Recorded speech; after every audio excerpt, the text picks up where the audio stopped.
The petrodollar is actually a device invented by Kissinger and Nixon.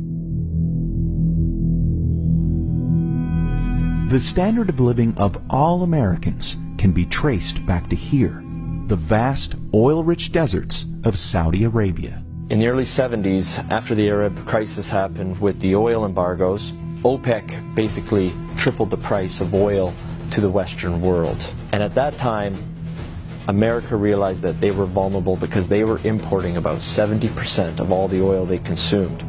To secure a reliable foreign source of oil, U.S. President Richard Nixon sent his Secretary of State and National Security Advisor Henry Kissinger to Saudi Arabia for a secret meeting. The result was a pact that still stands to this day. If Saudi Arabia, which at the time was the world's largest producer of oil, would sell the oil in US dollars, America would defend Saudi Arabia and make sure the House Assad would stay in power. As a direct result of this U.S.-Saudi agreement, all other oil-producing nations also adopted the dollar as the de facto medium of exchange. Demand for it increased exponentially all over the world, and soon it had a new name, the petrodollar. Your currency is only as strong as the demand for it, just like anything else, the supply and demand. Why the petrodollar is important, it causes a demand for the US dollar. A lot of Americans don't realize that over 70% of all the $100 bills in the world are actually outside of the US. There's more $100 bills in Russia than there are in America. This stockpile of US dollars in countries around the world is because oil is bought and sold using the greenback.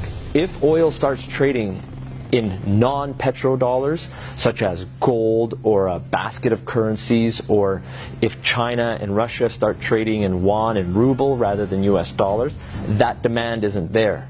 And the way of life for the average American will be done. It will be worse than the Great Depression.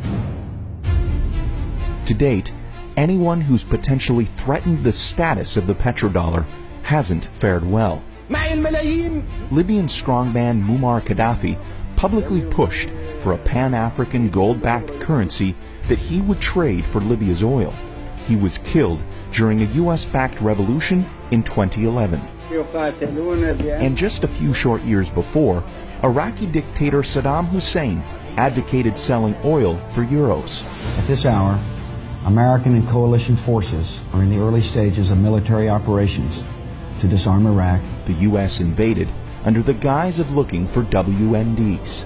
Iraq did not have any weapons of mass destruction, and interestingly enough, after the Americans invaded, took over, put in their own government, the whole concept of selling oil in euros never surfaced again.